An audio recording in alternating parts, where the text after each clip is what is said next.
फरीदाबाद के park plaza hotel में DLF industries association की ओर से गवर्निंग बॉडी की मीटिंग हुई। तो इसमें फरीदाबाद की महापौर परवीन बत्रा जोशी पहुंची, जिनका स्वागत जो है श्रीराम अग्रवाल प्रधान डीएलएफ इंडस्ट्रीज एसोसिएशन तमाम जो है पदाधिकारियों ने किया। आइए इस मौके पर सुनते हैं श्रीराम अग्रवाल और परवीन बत्रा जोशी ने क्या कहा। साहिबा, मैं ये कहूँ भी कोई तो कोई अतिशयोक्ति नहीं होगी कि मेरी छोटी बहन, क्योंकि मैं गंगा शंकर जी जो हमारे बड़े भाई साहब संघ के बहुत अच्छे कार्यकर्ता थे और उनके साथ बहन जी के साथ मिलना हुआ है और उनकी इच्छा थी कि बहन जी को कहीं न कहीं कोई ना कोई मुकाम हासिल हो। शायद वो एक विधानसभा की सोच रहे थे, बहन जी ने तो 4 विधानसभा पार कर ली। आज वो होते तो कितना खुश होते मैं बता नहीं सकता हूं। इनके सर पर हाथ रखकर बोलते थे वो जल्दी से किसी के सर पे हाथ रखते नहीं थे, मतलब उनका एक अपना ओहरा था। तो मैं बहन जी से, बहन जी के परिवार से, हम सब एक ही परिवार में, क्योंकि हमारा संघ परिवार तो बराबर हम लोगों का मिलना जाना आना। और आज जब बहन जी मेयर बनी तो मुझे भाई साहब की वो बातें याद आ गई कि जब अपना कार्यकर्ता और अच्छी जगह आता है, कुछ काम करने की का मौका मिलता है, तो वो उस काम में और अपनी सारी चीजें लगा देता है। और इसका एक छोटा सा नमूना आज हमने डीएलएफ में देखा है। हम बहन जी को उतना तो कुछ बता के भी नहीं आए थे।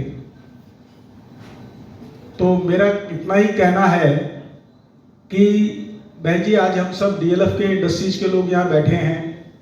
डीएलएफ जो सबसे पुराना इंडस्ट्रियल एरिया है, मैं समझता हूँ जब हरियाणा बना था उससे पहले डीएलएफ का ही पहला प्रोजेक्ट था कि डीएलएफ ने एनसीआर में, उस समय एनसीआर भी नहीं था, दिल्ली के नजदीक होने के कारण फरीदाबाद में यह इंडस्ट्रियल एरिया बनाया था। और मुझे याद है कि जब मैं 77 में यहाँ आया था और उसके बाद 82 और 84 में मैं पूरी तरह से यहाँ रहने के लिए आया, उस समय जो फरीदाबाद था कि शहर के दोनों, मथुरा रोड के दोनों तरफ फैक्ट्रियां होती थी और पीछे सारा रिहायशी इलाका था और इतना सुंदर फरीदाबाद। लेकिन बीच के कुछ काल में ऐसा हुआ कि फरीदाबाद पिछड़ गया और यहां से जो भी जितनी भी मदर यूनिट थी, अच्छी अच्छी यूनिट थी, वो सब यहां से चली गई।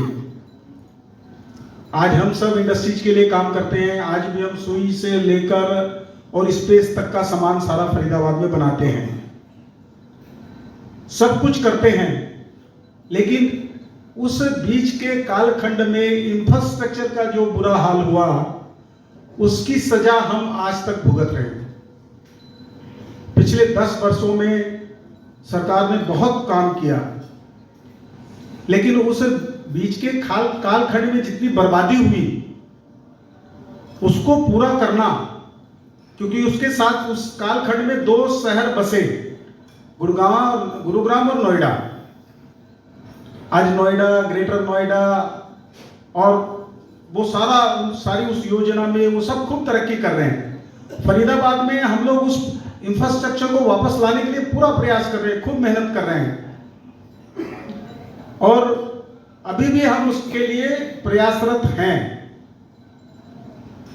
हम सब की चिंता होती है। जब मैं उस दिन बहन जी से बात कर रहा था कि हम डीएलएफ की बात करते हैं, मैंने अपने जानकार को कहा कि मेरी फैक्ट्री फरीदाबाद में डीएलएफ में है। अब उसकी कल्पना क्या हुई, क्योंकि उसकी कल्पना में तो डीएलएफ एक चकाचौंध बहुत अच्छा एरिया है। वो गुरुग्राम के डीएलएफ को देख रहा था और जब वो हमारे यहाँ आया तो बोला, ऐसा भी डीएलएफ एरिया होता है क्या? मैंने कहा भाई साहब, ये डीएलएफ ने बहुत पहले हमें सुपुर्द कर दिया था। वो तो बेच बाज के चले गए यार थे। हिला मत। तो एक जो हमारी सोच है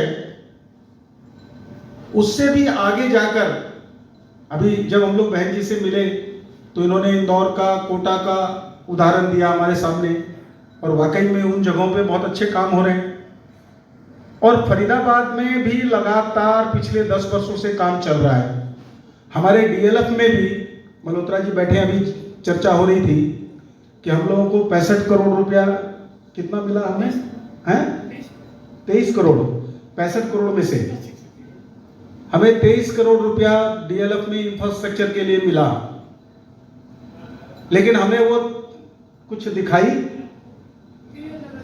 नहीं दे रहा, क्योंकि वो मतलब इतना नुकसान हो चुका है कि उसकी भरपाई में पैसा और समय और योजना, जो प्रतिबद्धता होती है ना, जैसे हमारी बहन जी की प्रतिबद्धता हमने देखी, और मैं तो इस बात से आश्वस्त हूं, क्योंकि हमारा जो बैकग्राउंड है मैं कह दूं तो वो इसी तरह का है कि करना है तो काम करना है, फिर चाहे कैसे भी हो।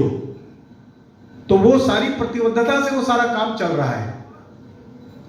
हमने बहन जी से आग्रह किया, बहन जी आज हमारे बीच में आई हैं, हमारे लोगों ने कुछ प्रेजेंटेशन भी बनाई है, क्योंकि हम सब की इच्छा यही है कि हम जहां फैक्ट्री चलाते हैं, जहां हमारी इंडस्ट्रीज है, वहां का एक अच्छा वातावरण हो, वहां पर जो लेबर काम करती है उनको भी आने जाने में कोई दिक्कत नहीं हो, उनको एक जो हमारे यहाँ कल्पना बनी हुई है, मैंने पीछे जो एक अनऑथराइज इंडस्ट्रियल एरिया की कल्पना है, मैं उसको अनऑथराइज नहीं बोलता हूँ इसलिए कि वो एडजॉइनिंग इंडस्ट्रियल एरिया है, लेकिन हमारे ऊपर जो अधिकारी बैठे हैं ना, उनके दिमाग में है कि आपकी इंडस्ट्रीज रेसिडेंशियल में बनी हुई है। मैंने उनको बताया कि आप फरीदाबाद की कल्पना क्या है ये बताइए। फरीदाबाद मथुरा रोड पर इंडस्ट्रीज थी और उसके पीछे सारा रिहायशी एरिया था। इसी तरह से सेक्टर 6 इंडस्ट्रियल एरिया है, सेक्टर 7 रिहायशी एरिया है, इसी तरह सेक्टर 22, 23, 24 ये फरीदाबाद की कल्पना है। विभाजन के बाद फरीदाबाद को इसी तरह से विकसित किया गया और यहां पर माइग्रेट लोग आकर के बसे। ये बात जब मैंने हरियाणा भवन में एक मीटिंग में रखी तो देवेंद्र सिंह थे उस समय चीफ मुख्य सचिव, तो उन्होंने उस समय के योजनाकार को पूछा कि क्या भाई ऐसी ये जो बता रहे हैं ठीक है? तो कहने का मतलब यह है कि फरीदाबाद की कल्पना ऐसी है, हम सब लोगों ने अपनी अपनी जगह खरीद के, सारे लाइसेंस लेके और अपने अपने उद्योग स्थापित कर रखे हैं, लेकिन आज फिर भी हमें ये सुनने को मिलता है कि भाई ये अनऑथराइज में लगे हुए हैं। तो ये सारी चीजें हम लोग काफी समय से इसको झेल रहे हैं, लेकिन 10 वर्ष से हम सब के अंदर एक उम्मीद जगी है। अभी आपको ध्यान होगा सीएम साहब ने बजट में भी इस बात का प्रावधान कर दिया कि हरियाणा में जितने भी इस तरह के उद्योग लगे हुए हैं, इस तरह की जो भी इंडस्ट्रियल एरिया है, इन सबको हम योजना बनाकर और क्रियान्वित करेंगे। हमें ऐसा लग नहीं रहा था कि हम मेयर मैम के ऑफिस में बैठे हैं, because mayor ma'am and Yogesh ji were so humble, so courteous, और इन्होंने इतना वार्म वेलकम हम लोगों को सबको दिया। We are extremely grateful to both of them. मिलकर जय घोष करेंगे। भारत माता की जय। हम सभी हिंदुस्तानियों की, भारतवासियों की, हरियाणा वासियों की, स्पेशली फरीदाबाद वासियों को जब हम आपस में मिलते हैं बहुत गौरवान्वित महसूस करते हैं एक दूसरे से मिलकर। तो आज वही अनुभूति आप सभी से मिलकर हो रही है। मैं तो आई हूँ तो रोहित जी के मुंह से बस फूलों की वर्षा ही देख रही हूँ। ऐसा नहीं करते भाई, है ना? कुछ हमारे लिए भी छोड़ो कि बोले हम, है ना।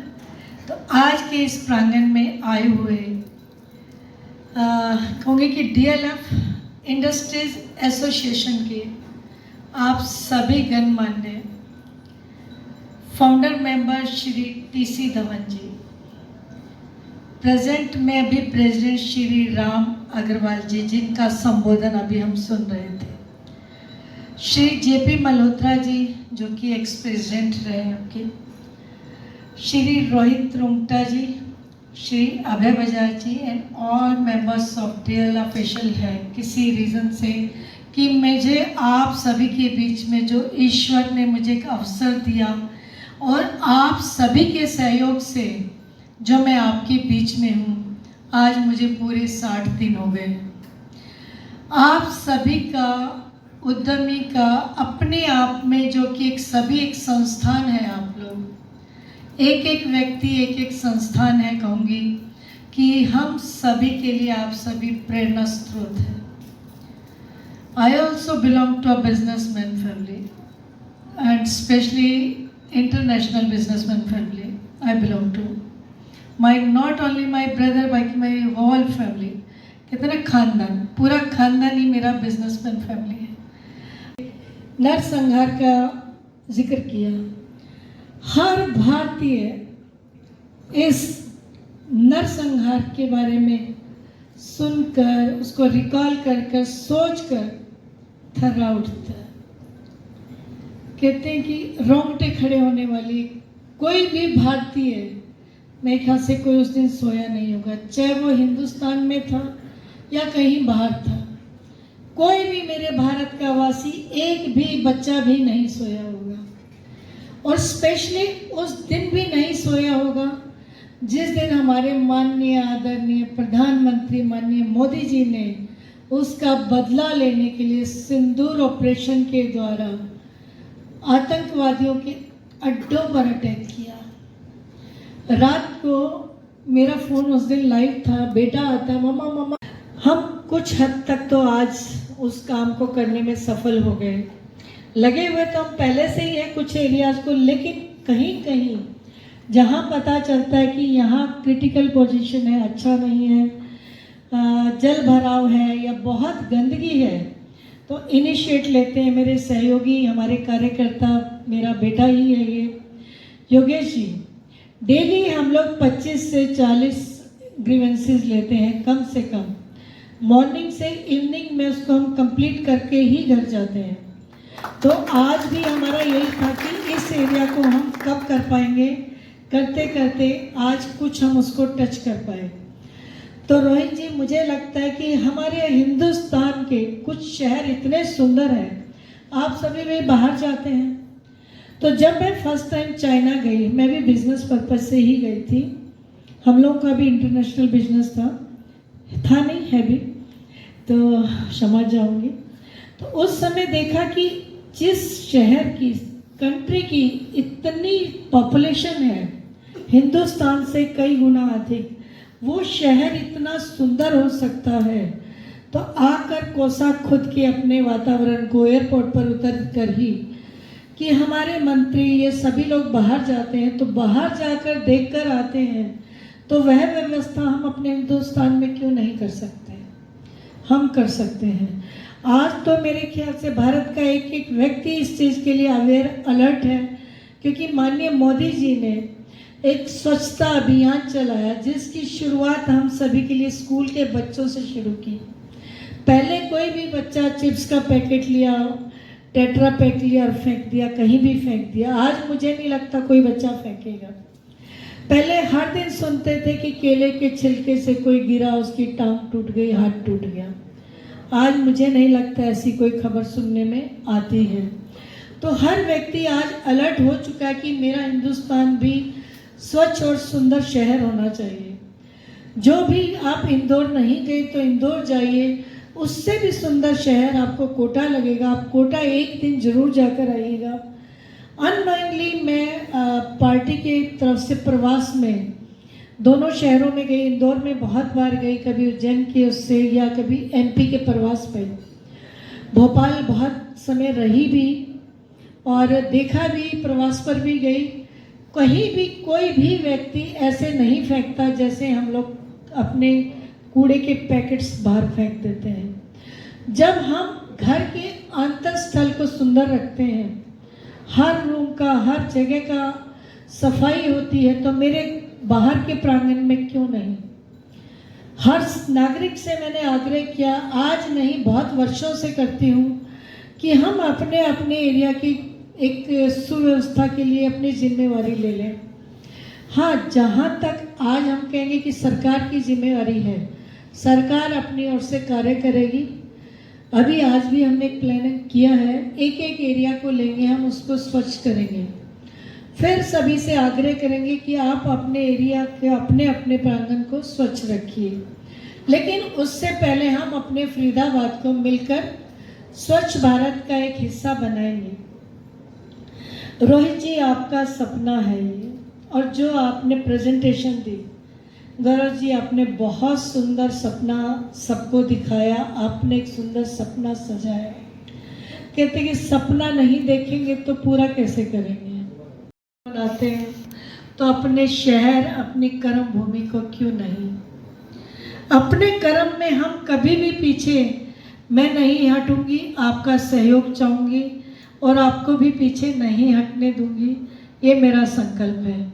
और मिलकर बहुत जल्दी हम इस शहर को, मैं तो ये मानती हूँ कि अगर हम 50-60% भी मिलकर कर लेंगे तो बहुत जल्दी हमारा सपना ये सभी का पूरा होगा। और मैं तो एक संकल्प लेकर चली हूँ कि इंदौर बनाना है इसको। इंदौर का जब हम सपना लेकर चले हैं तो स्वाभाविक मुझे आप सभी का सहयोग चाहिए। वहाँ की मार्केट में जाइए आप, इतना क्राउड होता है। जैसे मैंने आपको चाइना का बताया, कैंटो फेयर में गंजाऊ गए हम, इतनी पब्लिक थी वर्ल्ड वाइज, लेकिन कहीं कुछ अव्यवस्थित नहीं था।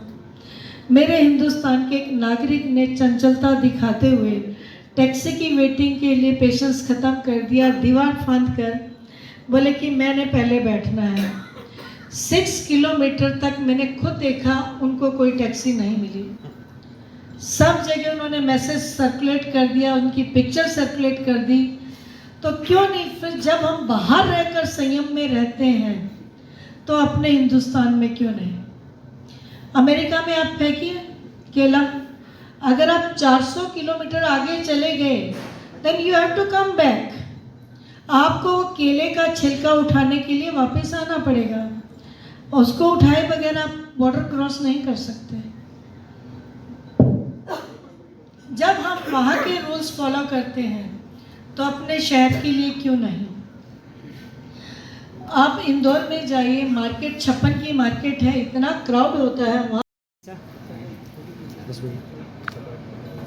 Thank you. Yes, sir. Yes, sir, look here. Close, yes, sir. Close. हम सर शील्ड ले लीजिए।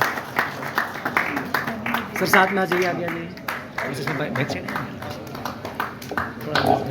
आइए सब लोग आइए। सर थोड़ा सा खुल जाइए।